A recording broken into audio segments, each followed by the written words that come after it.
Eyewitness News presents Newsmakers, winner of the Pennsylvania Association of Broadcasting Award for Excellence in Public Affairs Programming, with your hosts, Jane Ann Bugda and Andy Mahalchik.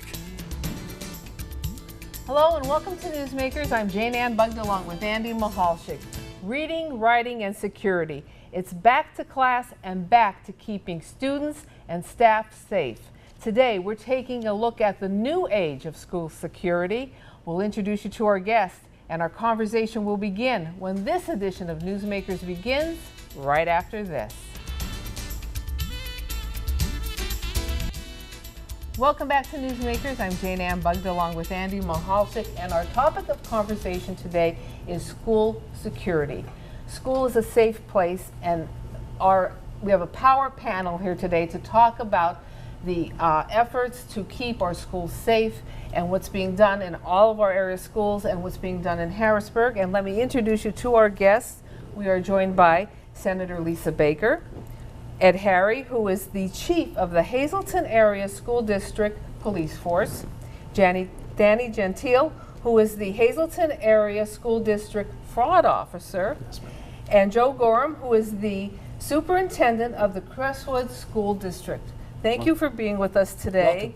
Thank you. And thank you for what you do for education and for our students. And this is a topic that impacts just about everyone in our audience, because we all have somebody that attends school, and whether your school is a big school or a small school, school is a safe place. And that's what we're talking about today, school security. Let's talk a little bit about the size of the schools that we're dealing with today. First of all, how many students do we deal with in the Hazleton Area School District? We're fluid. We give or take 100 or 200, but we're around 11,500 students. And in Crestwood? Crestwood has last month 2,850. And every year, and since the time we've been in school, schools has changed. So what challenges do you face as the school year begins in keeping school safe? Well, I think obviously school safety has become a priority for all schools ever since the Florida incident. And one of the main challenges that we face as administrators is the fact that, we train in curriculum, we train in student behavior, we train in business functions, but it's not that often that we have the opportunity to get real meaningful training and support and assistance in regards to safety. So every day we're looking at ways to secure our facilities, whether it's through a human resource or a product or a process or a service. And every day that is at the forefront of our thought. School security is very fluid. It changes from year to year. We tweak things every year. It's not something that's etched in stone and this is what we do and we constantly leave it like that. We base what we do on current threats. We study incidents that happen around the country and try to base our security on the changing trends. And I hate to say it, but school violence. And we may change procedures from year to year. We just instituted a backpack ban halfway through the last school year in our secondary schools. And sometimes it's hard to get students on board with that, but usually after about 2 weeks to 3 weeks, it's like you always had it, and people fall right in with it. And I do want to show, we did have a photo up from the standard speaker that was taken on the first day of school. That these are the backpacks that you collected on the first day of school. Why was that? We started to ban backpacks in the secondary schools simply to make the school safer. We had kids walking around the halls. 2/3 of the students walking around the halls had backpacks on. We don't know what's in those bags. We were trying to do random screening as students were coming into the school. We've now gone this year, we've started screening everyone that's coming in. But even screening somebody when they come in isn't, it's a false sense of security, and we don't want people to have a false sense of security. It doesn't mean that there aren't any weapons in the school. You can't get a weapon in the school. There are so many different ways to get any kind of contraband into the school. And this is why we change what we do from year to year. Sometimes through the course of the year, we will change what we do. It's interesting, we were talking about the size of your school districts. Crestwood School District, about 2,000 students. Hazleton area, my home school district, 12,000. I mean, they're both the sizes of small communities. Sure. But let me ask you, from a parental standpoint, whether you're a smaller school district or larger, do you face the same concerns from parents? And is it really any different from 2,000 to 11,000? The parents want their kids to be safe. I would say volume is irrelevant. You know, a security breach is a security breach, and it could be devastating regardless of the size. So I would speak on behalf of many superintendents and administrators across the Commonwealth. We take what we do very seriously. It's a constant fluid situation. We would love to have a script to be able to guide us. We have guideposts, but it's never the same application of a process in a situation. You have to develop a situational awareness. Is this the right application in this moment of time based on what we know? And there's never a one-size-fits-all. You know, you see a lot of, right now, there's snake oil salesmen out there selling products, gadgets, door stops, safety glass. These things may be applicable in some situations, but not in every situation. For example, at our high school, something as simple as a door wedge, which is a great deterrent. It keeps a door from being opened. In some school districts, the doors, if they swing out, how is it even effective? So we take the approach of we assess before we invest, and we take a very slow approach to that. We've been working with safety consultants for over a decade. One of our lead administrators, he's been responsible for that. Last year, we did something a little different. After a while, and I'm sure these gentlemen can speak to that more than this guy. I'm not the expert.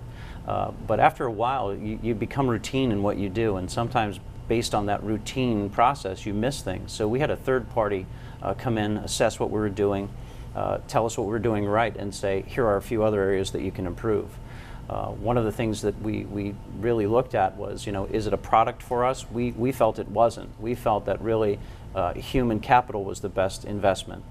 We have a large footprint in our district, so it has a rural aspect to it. And sometimes just having a human resource there to constantly monitor the perimeter, that's what we decided as step one. We did fortify our entrances. We made them more secure with some physical product, and we improved our processes. Entrance into our buildings has changed significantly this year.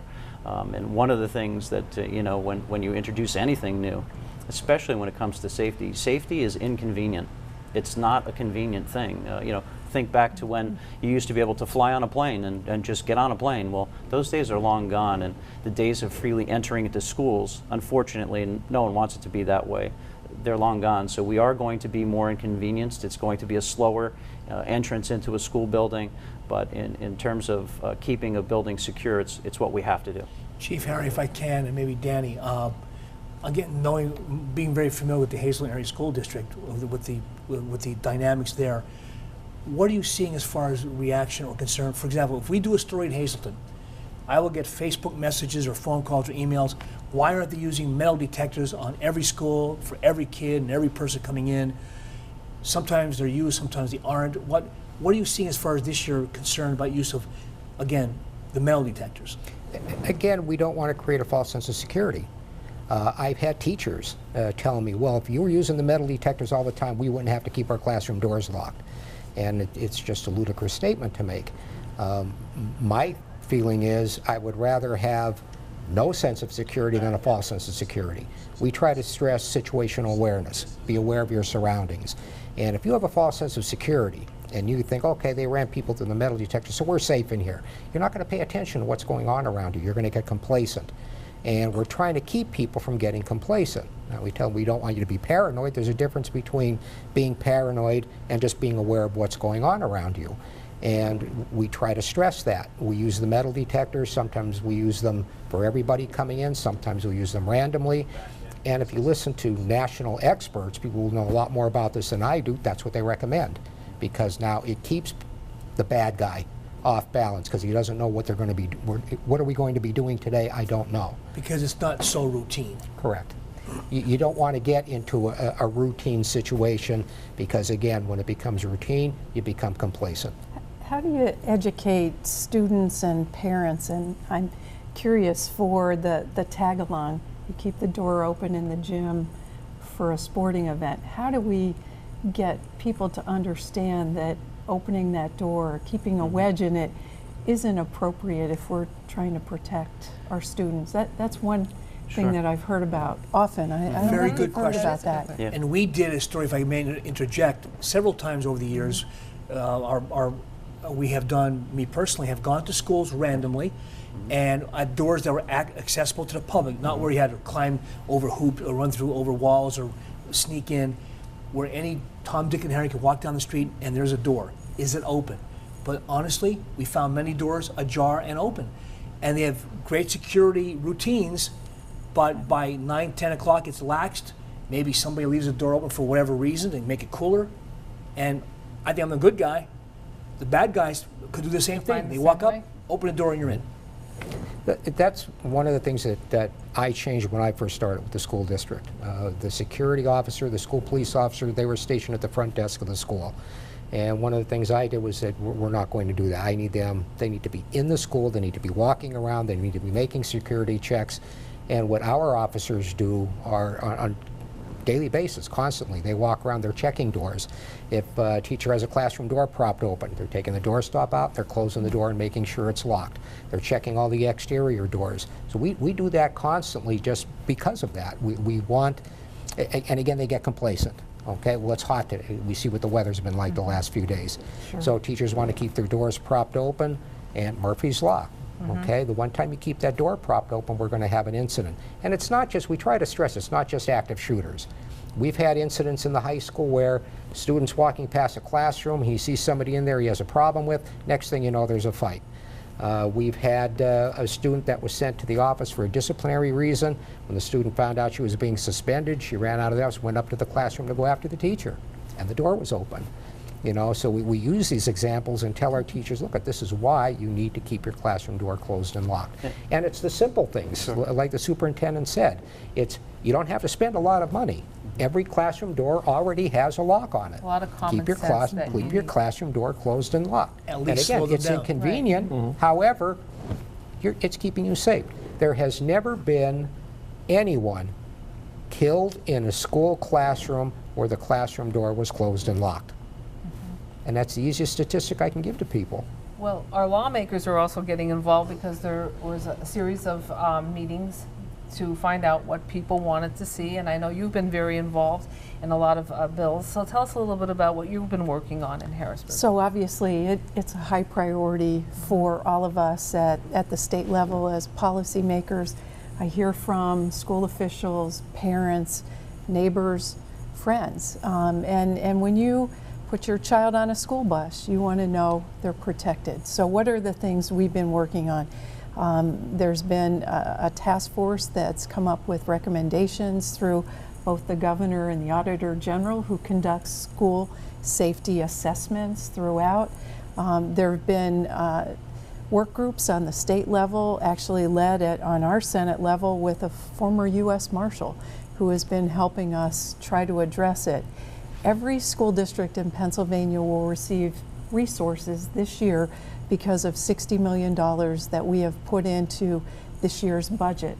And instead of Harrisburg telling you how to utilize that money, the goal is to give the districts, to empower you to pick and choose what's the best use of that funding to support your school.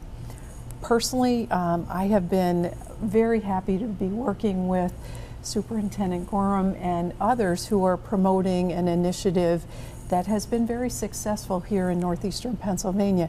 17 districts, 55 schools where we have school-based behavioral health assessment teams in the districts, professionals working with the principals, the superintendents, the teachers, the parents, and the children. And it's yielded great results. And I know, Superintendent, you're one of the examples that I point to. I'm hoping that that idea can be matched across the rest of the Commonwealth. It's a great program. Absolutely, and I think it's the second prong to the bigger picture. We've talked about measures, whether it's a process or a product or whether it's a training. But I think if you really look at the amount of incidences we've had since the 80s, it always seems to go back to that mental health component. And if there's an area even greater than where we lack as administrators in terms of training for ourselves, you know, security is one thing, but mental health is a whole other component, and we need an enormous amount of help to understand and to direct students to the right resources and families to the right resources. We may be able to know through our training what a behavior looks like, and we may know that it's not something that we normally see. However, we're not experts. We don't know exactly what that is. Is that a symptom of an underlying problem? And I love the work that's happening now in our state, because that is definitely the second prong that needs to be addressed and looked at. We can't do these two things in isolation. They have to work together, because otherwise I don't think we're going to effectively get to an end result that we all want. And if I can, how does that work in a Reader's Digest version? For example, you have the teams in the school with the mental health aspect. Do somebody tell you this child might be having a problem, or do you look for signs to spot where, we see these mass shootings and everyone says, well, they were acting withdrawn or this and that, and everyone around the country says, and no one picked up on that? So how does it work? So there's multiple players on the team, from administrators to guidance counselors to teachers to members of the mental health community. And we meet regularly, and we look at a caseload of students that we get information from teachers, the people who are on the ground floor, so to speak. That information may also come from a building secretary, someone who sees this child every day, or the nurse, or someone who works in the cafeteria. So anyone can report the information, and that's what we expect. And then as a team, we collectively sit down and look at that child and find out, do we have something here? There's a pretty detailed process that we go through with every child. It does take some time, but we've seen great results. I think one of the things that makes this process better, the old model, I used to refer to it as the helicopter model, where services would only come in and out of a school district, and they may be needed at a certain time, but they may completely miss the time where the child isn't where they need to be.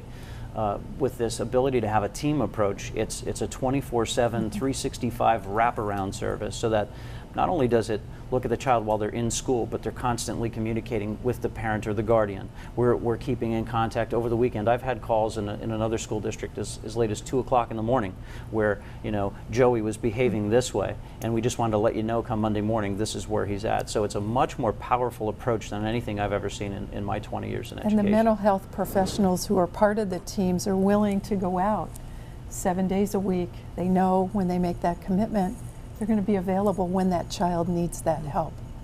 Well, we are going to take a quick break, and when we come back, we are going to find out what a fraud officer does in the school district.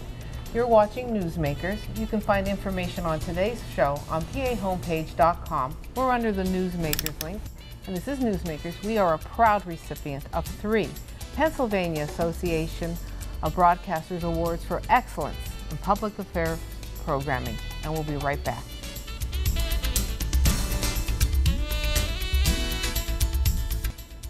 And welcome back to Eyewitness Newsmakers. Andy Mahalchik, Jane Ann Bugda. Our special guest today, State Senator Lisa Baker, Chief Ed Harry from the Hazelton Area School District Police Force, Fraud Officer Daniel Gentile, more on that in a moment, and Joe Gorham, the Superintendent of Schools of the Crestwood School District in Luzerne County. Danny, we haven't talked to you at all yet. Now it's your turn. We have on your name on the screen, Danny Gentile, Hazelton Area School District Fraud Officer, but the full title is Student Fraud Officer, and it's a rare position, a unique position. What's it all about? It's the first position that I know of in the state. It's actually Student Fraud Enforcement Investigations, I should say. And what it is we try to identify students who live outside of the school district boundaries, but are attending schools within the district.